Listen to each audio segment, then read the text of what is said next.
Hey everyone, it's Tanya from Shattered Bones.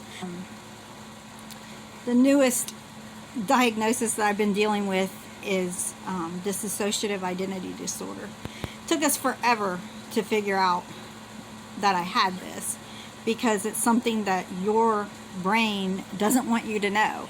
So I'm 53 and I've been in intensive trauma therapy. I've been in and out of therapy my entire life. Well, my entire adult life. And the past 10 years it's been intensive therapy because I've been actively suicidal a lot, deeply depressed, agoraphobia. I've been isolated in my house. I was re-traumatized by my abusers in 2016, and that just spiraled into it brought back a lot more of memories, flashbacks, and a lot of issues that come along with that. Although, looking back, I can see now that that was just fabulous that happened, and my therapist was just telling me Friday, a couple days ago, how important it was that happened, because had that not happened, I would not have had the courage to go no contact. And if I had not gone no contact, I wouldn't feel safe enough for my system parts to come forward, and so I can work on integrating and feeling safer in the world again. Because you can study this. I'm not putting links out. I'm not an educational site whatsoever.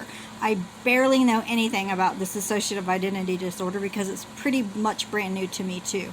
But I feel it's important to kind of share with everybody my journey. I've been sharing for a little over a year now, and I just want people to understand, how early childhood trauma doesn't just affect you when you're a child, and as soon as you escape that house, you're better. I got out at 18 and married my husband right out of high school, and here I am 53 and still dealing with intensive issues. I'm not working. I've been legally disabled since 2013, and all of my diagnoses, my autoimmune disorders, everything that I've had issues with are all directly related to my early childhood trauma. So it can affect us negatively across our lifetime. Hopefully, like by the time my grandchildren or great-grandchildren are in the world, there will be repercussions for people who tortured a child enough to develop dissociative identity disorder, because I believe it's criminal what they did. I hesitated to whether I wanted to introduce everyone to my inner world. At first, for the first couple months, I felt very protective of it because I'm just trying to get to know everybody. But one thing that I am willing to share that I think is interesting and might be interesting to other people is that we have an internal world as well. So as a child, when I felt the need to create these different parts or alters as I disassociated, I put them into a castle. So my inner world is a castle. The turret at the very top of the world is kind of the headspace and where I am and where my consciousness lies.